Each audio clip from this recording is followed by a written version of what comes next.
عورت کی باتوں سے پتہ چلا کہ وہ ان لوگوں میں کھلونا بنی ہوئی ہے، کوئی نہ کوئی اسے کمرے میں لے کر گھسا رہتا ہے۔ اب تک یہی غنیمت تھا کہ انہوں نے گھر کی مالکن زینب کی طرف آنکھ نہیں اٹھائی تھی، لیکن زینب کی باتوں میں اندیشوں کی جھلک موجود تھی۔ اسے بجا طور پر ڈر تھا کہ کسی وقت اس کی باری بھی آ سکتی ہے۔ میاں بیوی خوف زدہ تھے، خاص طور سے باغوں والے واقعے کے بعد۔ تم کسی طرح میری مدد کر سکتی ہو؟ میں نے سرگوشی کی۔ میں کیا کر سکتی ہوں؟ اگر انہیں کوئی شک ہو گیا تو وہ بری طرح پیش آئیں گے۔ ہمارے چھوٹے چھوٹے بچے ہیں، خطرے سے بچنے کے لیے تھوڑا بہت خطرہ تو مول لینا ہی پڑتا ہے۔ اس نے گھونگھٹ کی اوٹ سے مجھے سر تپا دیکھا اور بولی، میرا بندہ کہتا تھا کہ تم جاگیر میں گھڑ سواروں کے سردار ہو اور لوگ تمہیں بڑا مانتے ہیں۔ سردار والی بات تو ٹھیک ہے، لیکن اگر… اچھا میں چلتی ہوں۔ عورت ایک دم پیچھے ہٹ گئی۔ اسے داخلی دروازے کی طرف سے آہٹ سنائی دی تھی۔ اس کے اوجھل ہونے کے 2 منٹ بعد فیکا اندر آیا۔ اس کے ہاتھ میں گند تھی۔ میں روٹی کھانے میں مصروف ہو گیا۔ اس نے دور ہی سے میرا جائزہ لیا اور کھانستا ہوا آگے نکل گیا۔ اسے دیکھ کر مجھے بہت طیش آتا تھا، لیکن آج ضرورت سے زیادہ آیا۔ وہ میرے بھائی باگو کا قاتل تھا۔ اس کی گولی نے جان لی تھی باگو کی۔ اب یہ بات ثابت ہو چکی تھی کہ باگو نہیں ہے۔ یہ 3 دن بعد کی بات ہے۔ میں کچی دیوار سے ٹیک لگائے بیٹھا تھا اور صحن میں امرودوں کے ایک بڑے ڈھیر کو دیکھ رہا تھا۔ یہ امرود کل باغ سے توڑے گئے تھے۔ میری شیف بڑھ چکی تھی۔ ٹخنے پر زنجیر کی مسلسل رگڑ سے زخم سا بن گیا تھا۔ اس کے علاوہ بھی جسم پر جلنے کے 2-3 چھوٹے زخم ٹھیک نہیں ہو رہے تھے۔ یہاں مکھیاں بھی کافی تھیں۔ دروازہ کھلا اور بارہ اندر داخل ہوا۔ اس خبیث کے چہرے پر سب سے نمایاں چیز اس کی آنکھیں تھیں۔ یہ بڑی بڑی آنکھیں اس کے چہرے سے بالکل جدا تھیں۔ اس کے چہرے پر اچھا یا برا جو بھی تاثر ہوتا تھا، یہ آنکھیں اس سے بالکل علیحدہ رہتی تھیں۔ بارے کے ساتھ جلاد صفت فیکا بھی موجود تھا۔ بارے کے ہاتھ میں ایک سادہ کاغذ تھا۔ اس نے آتے ساتھ ہی میرے بالوں کو مٹھی میں جکڑ کر میرے سر کو 2-3 بار کچی دیوار سے ٹکرایا اور دانت پیستے ہوئے بولا، چل اس کاغذ پر لکھ اپنے کرتوت، جو کچھ کیا ہے سب کچھ لکھ اور نیچے انگوٹھا شنگوٹھا لگا اپنا۔ میں نے کیا کیا ہے؟ اس نے الٹے ہاتھ کا تھپڑ مارا۔ میرے منہ میں خون کا نمکین ذائقہ گھل گیا۔ وہ پھنکارا، جو تو نے کیا ہے وہ تجھے بھی پتہ ہے اور ہم کو بھی پتہ ہے۔ لکھ کہ تو والی کی بیوی پر بری نظر رکھتا تھا، تو نے اس سے زبردستی کی کوشش بھی کی ہے، تو اپنی غلطی پر شرمندہ ہے اور معافی مانگنا چاہتا ہے۔ اگر تجھے معاف کر دیا جائے اور جانے دیا جائے تو کبھی اپنی منحوس شکل نہیں دکھائے گا اور یہ علاقہ ہی چھوڑ جائے گا۔ سب سے پہلے اوپر لکھ کہ تو جو کچھ کہہ رہا ہے خدا کو حاضر ناظر جان کر اپنی مرضی سے کہہ رہا ہے۔ چل لکھ۔ بارے نے کاغذ قلم میرے سامنے پھینک دیا۔ میں ایسا کچھ نہیں لکھوں گا بارے۔ باگو کی موت نے میرے اندر عجیب سرکشی بھر دی تھی۔ تیرے تو وڈے وڈیرے بھی لکھیں گے اور قبروں سے نکل نکل کر لکھیں گے۔ بارہ پھنکارا۔ اس کے ساتھ ہی اس نے فیکے کو اشارہ کرتے ہوئے کہا کہ وہ اسلم کو بھی اندر لے آئے۔ میں سمجھ گیا کہ وحشیانہ مار پیٹ کا سلسلہ پھر سے شروع ہونے لگا ہے۔ ایک بار تو جی میں آئی کہ بارے پر جھپٹ پڑوں، لیکن پاؤں کی زنجیر نے مجھے بے بس کر رکھا تھا۔ فیکا ابھی دروازے سے نکلا ہی تھا کہ بیرونی دروازے پر دستک ہوئی۔ دروازہ عام طور پر فاضل ہی کھولتا تھا۔ فاضل کی آواز سنائی دی، اس کے بعد 2 اور بھاری آوازیں سنائی دیں۔ مجھے اندازہ ہوا کہ بارے کے باقی 2 ساتھی آئے ہیں۔ بارہ بھی مجھے خونی نظروں سے گھورتا ہوا باہر چلا گیا۔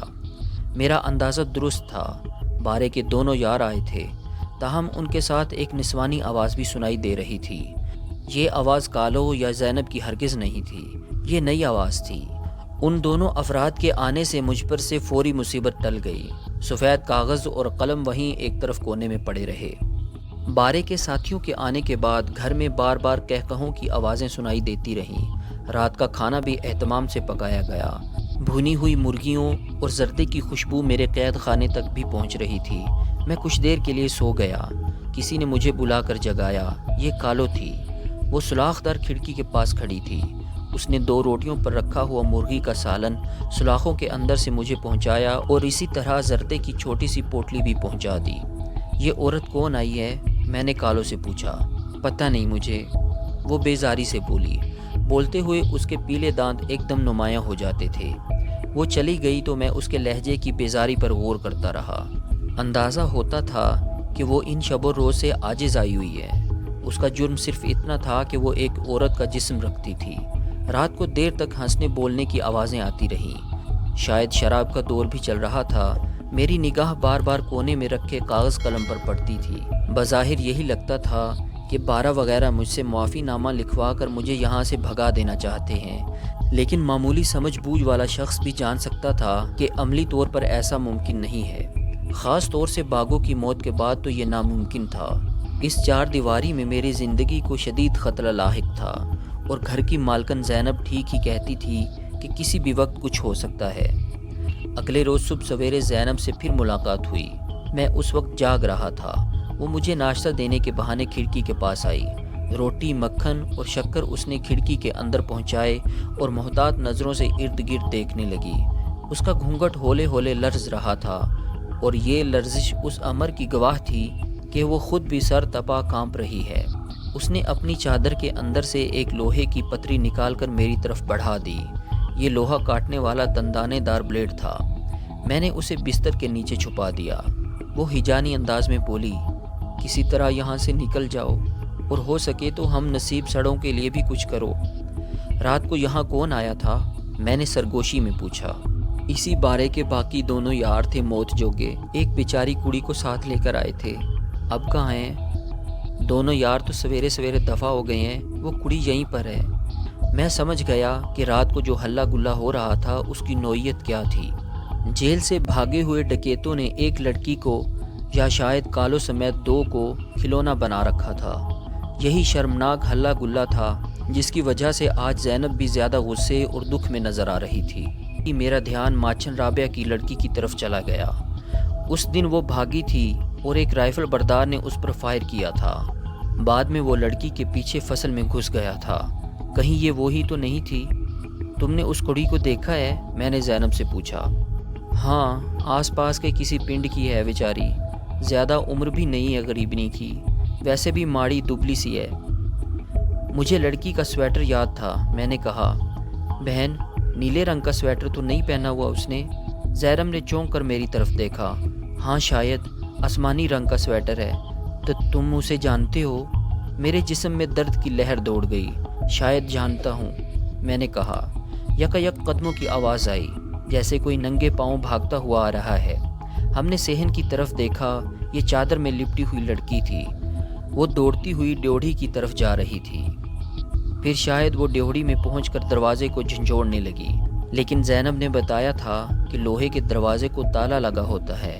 لڑکی باریک آواز میں چلانے لگی، دروازہ کھولو، دروازہ کھولو، بچاؤ، مجھے بچاؤ۔ وہ جانتی نہیں تھی اس جگہ اس کی آواز کوئی نہیں سنے گا۔ زینب برآمدے کے شمال کونے کی طرف کھسک گئی۔ چند ہی سیکنڈ بعد بارہ کسی اندرونی کمرے سے نکلا اور بھاگتا ہوا صحن میں پہنچا۔ غالباً وہ نیند سے اٹھا تھا۔ اس کے جسم پر فقط تہ بند تھا۔ اس کے سینے کے علاوہ اس کی توند بھی سیاہ بالوں سے ڈھکی ہوئی تھی۔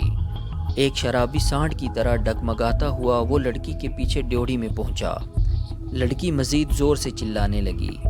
چند سیکنڈ بعد بارہ اس طرح کھڑکی کے سامنے سے گزرا کہ اس نے لڑکی کو پیچھے سے دبوچ کر اٹھایا ہوا تھا اور گالیاں بک رہا تھا۔ پھر وہ اوجھل ہو گیا۔ میرے سینے میں ایک اور کچوکا لگا۔ میرے اندیشے کے عین مطابق یہ رابعہ کی بیٹی ہی تھی۔ میرے اندر نیلی آگ دہکنے لگی۔ میں اکثر سوچا کرتا تھا، لوگ بدماش اور قاتل کیسے بنتے ہیں، وحشی کیسے ہو جاتے ہیں، کیوں سب کچھ جانتے بوجھتے اپنے جیسے انسانوں کو جان سے مارتے ہیں اور پھانسی کے پھندے تک پہنچتے ہیں۔ آج مجھے ان سوالوں کے جواب مل رہے تھے۔ رات کو میں نے اپنے پاؤں کو اچھی طرح لحاف میں ڈھانپ لیا اور دیر تک لوہے کا بلیڈ زنجیر کے ایک حلقے پر چلاتا رہا۔ رات آخری پہر تک میں نے زنجیر کاٹ دی۔ دوپہر 11 بجے کا وقت تھا۔ میں چارپائی پر بیٹھا تھا۔ میرے سامنے بارہ اور فیقہ تھے۔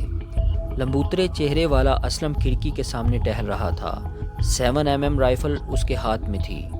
رائفل پر کسی عریاں انگریز ایکٹریس کا اسٹیکر چسپاں تھا۔ جب بارہ یا فیقہ میرے کمرے میں آتے تھے، اسلم رائفل پکڑے کھڑکی کے سامنے موجود رہتا تھا۔ دوسری احتیاط یہ کی جاتی تھی کہ کمرے میں آنے والا مجھ سے ایک محفوظ دوری پر بیٹھتا تھا۔ بارے کے ہاتھ میں بید نما چھڑی تھی۔ اس نے چھڑی سے سادے کاغذ کی طرف اشارہ کرتے ہوئے کہا، آخری بار کہہ رہا ہوں، انسانوں کی طرح لکھ دے۔ انسانوں کی طرح ہی کہہ رہا ہوں کہ نہیں لکھوں گا۔ بارے کے چہرے پر غیظ و غضب کی چنگاریاں چھوٹ گئیں، تاہم اس کی سرد آنکھیں اس کیفیت سے لا تعلق تھیں۔ یہ گہری آنکھیں جیسے ہر وقت دعویٰ کرتی رہتی تھیں کہ وہ بہت دور تک دیکھتی ہیں، کچھ بھی ان سے اوجھل نہیں، لیکن آج شاید وہ غلط کہہ رہی تھیں۔ میری زنجیر کا کٹا ہوا حلقہ ان آنکھوں سے اوجھل تھا، میرے پہلو میں زنجیر اپنی سالم حالت میں پڑی دکھائی دیتی تھی۔ بارے نے گالی بکتے ہوئے بید نما منحوس چھڑی فیقے کی طرف اچھالی، جسے فیقے نے ہوا میں ہی دبوچ لیا۔